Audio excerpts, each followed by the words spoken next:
Travis Alexander's ex-girlfriend, Deanna Reed, and that's one of the big points. That's why Juan Martinez wanted her out there to talk about whether or not he was abusive in any way. Let's bring our experts back. Beth Karas, again, knows the case inside out. There she is, along with Jeff Gold. There they are. So Beth, let me start with you. I'll get Jeff's take as well. On that point about whether or not Travis was abusive, did Juan Martinez win that? How important was Deanna Reed on that point? Well, she had nothing but good things to say about Travis Alexander. Sure, they had their arguments, but he was never abusive. He never touched her physically in an abusive way. He never called her names, so he was never psychologically, emotionally abusive. They had a very tender, loving relationship, she said. And of course, the defense as well, a very different relationship with you than what he had with Jodi Arias. Yeah, and Jeff, that's the argument, right? The defense is going to try and say, different woman, different relationship. Well, I think the jury knows that, Mike. I mean, they get to see Deanna. They get to see that she had a normal relationship with Travis, and they have heard the sex tape and seen emails and texts as to Travis and Jodi, so they know that maybe when the girlfriend is normal, Travis is normal, and maybe when the girlfriend's a sex fiend, he's a bit of a sex fiend. They're getting that point. Got it. All right, well, speaking of which, and this is where I don't think anybody's surprised Kirk Nermes was going to ask Deanna Reed about their potential sex life, Travis and Deanna. But let's listen to it. I think some are thinking maybe he went over the line. You guys were in the courtroom. Let's listen to it, and we'll get your take. Did he ever use phrases with you that you're the ultimate slut in bed? No. Did he ever call you a whore? No. A slut? No. A three wonder? No. Did he ever tell you how he wanted to tie you to a tree and, quote, put it in your ass? No. Must have had a different relationship that he did with Miss Arias, correct? Object, lack of foundation. All right, there you go. Jeff, I'll start with you. First off, was there any reaction in the courtroom? You can see the disgust almost on Deanna Reed's face, but what about in the courtroom? Well, as it was building up to this, there was some apprehension because you kind of felt for Diana, and at least Deanna. Around me, there was a groan. It wasn't a loud groan, but there was a groan because you saw, why was he doing this to Deanna? Was that necessary? It was totally unnecessary. You could have done it in a different way. You didn't need to do it, and people felt uncomfortable. Did the jury feel just as uncomfortable? I don't know. Right. Beth, go ahead, weigh in on it. If I agree with... Yeah, I don't know if I agree with that, Jeff, although I do like your analysis. I do think that the defense needed to ask her about her sexual relationship with Travis Alexander to show that, from their point of view, he was a man who was highly sexual and had sex with other women as well. And so, I do think it was sort of the elephant in the courtroom. We all wanted to know, did they have a sexual relationship? And we got the answer only on cross-examination. And real quick, Beth, what was your read on Deanna? Didn't she seem uncomfortable answering those questions? Probably knew they were coming. Well, she was matter of fact, we'll say that.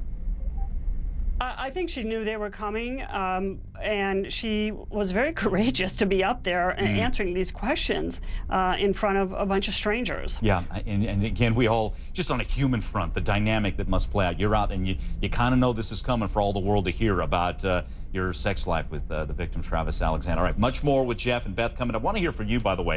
Ex-boyfriend Daryl Brewer, and then bought one and then decided she didn't need it and returned it. Here we're finding out no such luck, no return. Let's go back to Jeff Gold. Jeff, what's the bigger point there? That she had the 3 gas cans, or maybe she lied to the jury?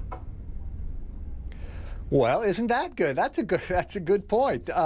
Because one is consistent theme is that A, she's a liar, and B, she's a murderer. So by that evidence, he's doing both, because this witness said, and it was subject to one caveat, that there could be human error, but really, her testimony, it wasn't DNA testimony, but it was pretty impossible for this to have happened and there be no record. It could have, but it was pretty impossible. So yes, it proves she lied directly to the jury during those 11 days of direct, and it also proves that she had premeditation. She took those gas cans because she didn't want records that she stopped on the way to Arizona to get gas.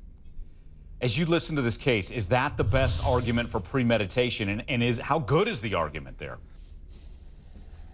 Well, it's circumstantial, and people ask me the question all the time. Let's tell the viewers, you know, circumstantial evidence can be just as satisfying as direct evidence. And the example I want to give is snow. For example, direct evidence is I woke up in the middle of the night, I looked outside, it was snowing. That's direct evidence. Or you could say I went to bed, there was no snow on the ground, I woke up, foot of snow. Either way proves it snowed. What Juan Martinez is doing is putting all the pieces together through circumstantial evidence to say this was planned. Got it. And the gas cans is one of those pieces. All right. And that's it. Again, it's a huge point here, and we're going to continue to talk about it. Also this, and Jeff can attest to it, what is going on outside the courtroom where we're getting people scalping tickets? What, they're going to cough up $200 and they get caught for it? You're going to hear that story when we come back.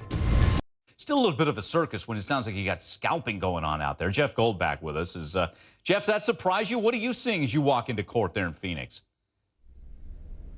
Well, I don't see any scalping, so that was pretty unusual. Slightly more heinous than when Larry David scalped tickets to the High Holidays, Jewish High Holidays, on his show. But you know, it's packed. The people wait on the other side, opposite where the courtroom is. They get there, line up early in the morning, and they wait to get seats. And the gallery for citizens to come watch is always packed. All right. So and there you see it, $200. Hey, do we have video of the lunacy with the Casey Anthony trial as people were trying to get in there? I mean, look at this stampede, Jeff. I don't know if you can see the monitor. Are you feeling that this could come down the road as we get closer to verdict day? No, I don't. I just don't. You know, it hasn't been like that now. Is it possible? It's possible, but I just haven't noticed it. Everybody is very orderly. There's really none of this, and there's not the hysteria. There seemed to be a bit more hysteria in the case. Maybe it had to do with a baby and motherhood feelings. Maybe it evoked some, you know, feelings that this case just does not. There's interest in it, but I don't think we're going to see stampede. Yeah, and that's an interesting point, and I think that there was potentially more day-to-day coverage of the Casey Anthony case leading up to that trial as opposed to Jodi Arias. I mean, we haven't been on the Jodi Arias case every day for 5 years since the killing took place. So that's an interesting point. But before we leave that point, what is your sense? I mean, sounds like some folks are driving a long way to get there, to get at their seat in court. One woman said, hey, I want to see Jodi Arias, the person at the heart of this case. What kind of feeling do you sense, though, as you see the people and you're in the courtroom? First of all, they get to watch daily coverage here on HLN, which is something they didn't really get to see before. And they can sit home and not only watch a feed, but they can hear commentary on it. So, you know, it's different.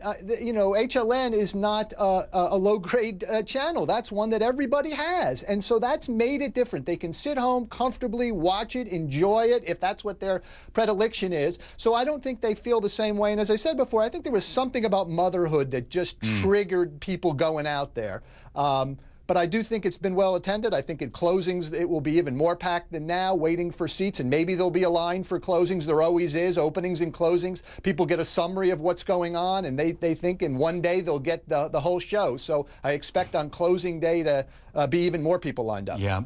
And again, people that want to see justice, and they've seen a lot with this case, and we're going to continue again. Hearing's supposed to be coming up about a half hour from now. We're taking your calls as well, by the way. Make you uncomfortable listening to it?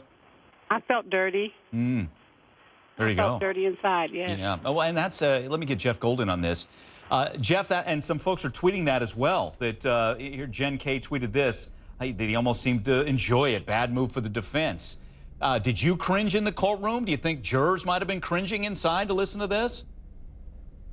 Absolutely, Mike. I cringed. Look, I'm a defense attorney. That's what I do every day. But you know what? If you want to make the point, you can ask, did he call you names? You know, did he berate you? You don't have to use those terms simply to get them over to the jury. There's a closing later. He'll be able to say those words again and make his argument. He did not need to make it to this witness. It was offensive to the listener, and listeners are jurors. There you go. And that's the key question here. Again, it's open mic. Taking your calls at 1-877-TEL-HLN. Let's. Thanks for the call, Alicia. Appreciate it. So there you go, Jeff. So Alicia's saying big win for the prosecutors on both fronts. For Prosecutor Juan Martinez on Montgomery goes too far. But back to the gas cans. You know, that she didn't return them and that she loaded up after killing Travis. I heard you had the gas cans, Mike. Oh, that I was do. a different. I've got one of them anyway, right here, 5 gallons. I mean, look, all those witnesses, those 5 witnesses that he put on, short witnesses, all made their points. They were all points for the state, and the defense didn't touch any of them. Yeah. And what about that? How about the speed of, I mean, Jodi Arias was on the stand 18 days, and what did we get, 5 witnesses yesterday, rapid fire? That had to feel a little different in that courtroom. Well, it did, and that's the nature of rebuttal. That's what rebuttal is supposed to be, really. You're just tidying up small points. It's not a whole nother state's case in chief. The state's had its chance. The defense has had its chance. If the defense brings up something new, something that wasn't part of the state's case that they responded to, then the state can come back. But they don't have free reign. They're only supposed to narrowly pick those things that are new and address them. And what Juan is saying is, I made my case. I could care less about most of the